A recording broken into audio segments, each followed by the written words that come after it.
Bobby Broyles and Tim McDonald here with This Week in CAA Football in Frisco. Tim, the JMU Dukes, plain and simple, got it done today. 2016 national champions. It's still, the mayhem on the field. Look at the field. There's still confetti. There's still fans filing out, but absolutely remarkable and just a strange game because JMU got out to an early lead, 21-0, 21-7 at half, and there was nothing statistically that really jumped out the page. Just I thought JMU came out a little bit more crisp, especially we talked about special teams, Bob. Yes, we did. How big did special teams come up? We saw huge. The punt block. We saw a muffed field goal.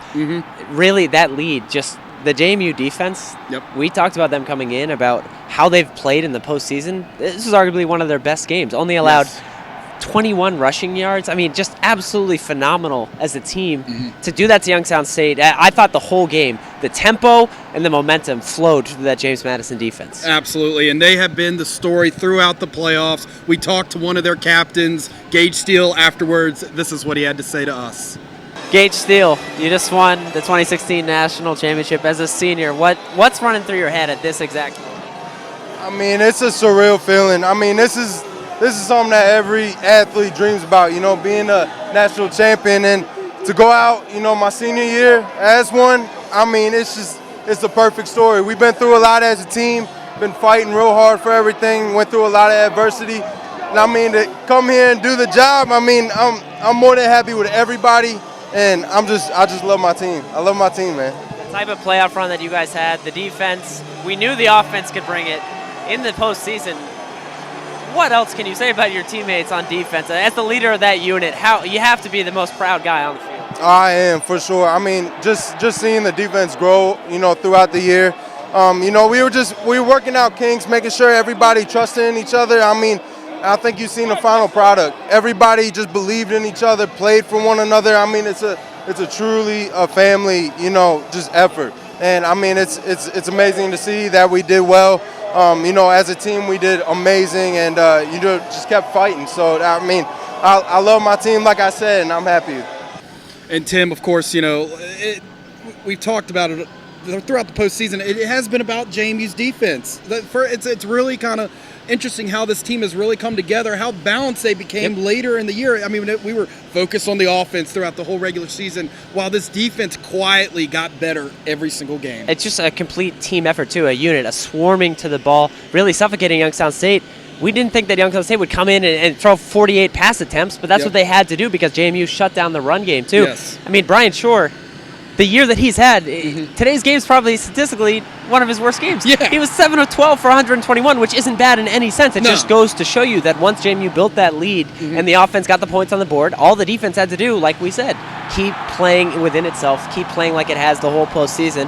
It was really neat to see Gage just how excited he was as a senior. Think about this, too. People forget, this was supposed to happen in year 2 or year 3 with James Madison making a push possibly to go to Frisco. This is Mike Houston's first year at James Madison. A first-year head coach coming and winning a national title. JMU Nation, you're happy right now, but let me tell you, there's possibly a lot more years of really good JMU teams in the making. But an absolutely remarkable day. Just amazing to see the amount of purple and gold on the field with the fans. It was great. It was phenomenal. Just a really remarkable day for this conference and a remarkable day for James Madison University. Very happy for the Dukes. Another player that we talked to after the game, you spoke of, Bryan Schor. He spoke with us as well. This is what he had to say. I have dreamt of it, but doing it and having it happen, it's still unbelievable. It's still surreal to me right now.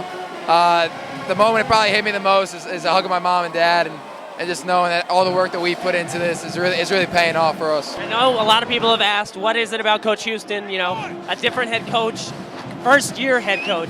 What is it that ultimately changed this team? And then, it's the end of the season, and you guys are national champions.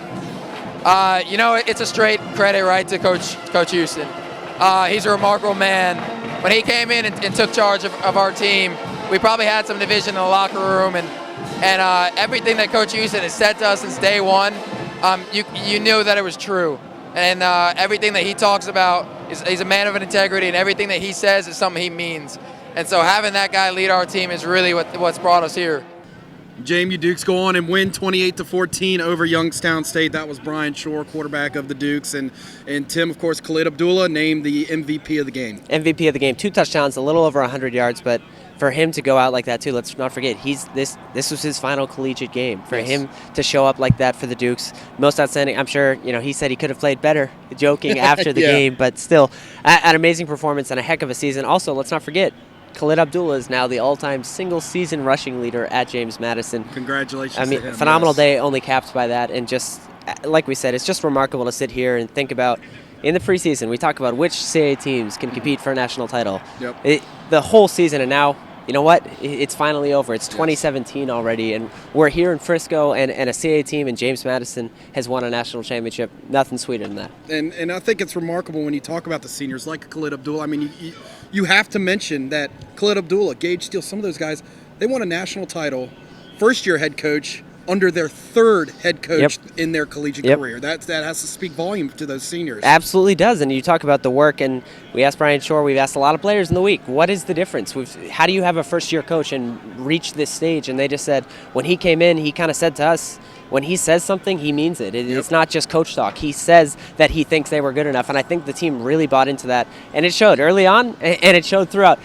Only loss this season was to an FBS team. It's just absolutely remarkable to look at the body of work that this team has done, and then to cap it off with a 28-14. The score was, you can throw out the score. It was more dominating than 28-14. A remarkable way to end the season, and hats off to the Dukes again. And remember, Bryan Schor, guess what? He's back next year. Yes, he is. A lot of players on this James Madison team are back, so they're only getting started at this point. Well, the JMU Dukes, they win 28-14. They're on top. CAA football is back on top, Tim, and it's great. Back, it's a great feeling, isn't it? And it's been phenomenal to share this experience with you. It's been phenomenal to share it with our fans. Thank you for all you guys. Yes, absolutely, for following. Lots of shout outs from JMU fans. Thank you guys for everything you've done.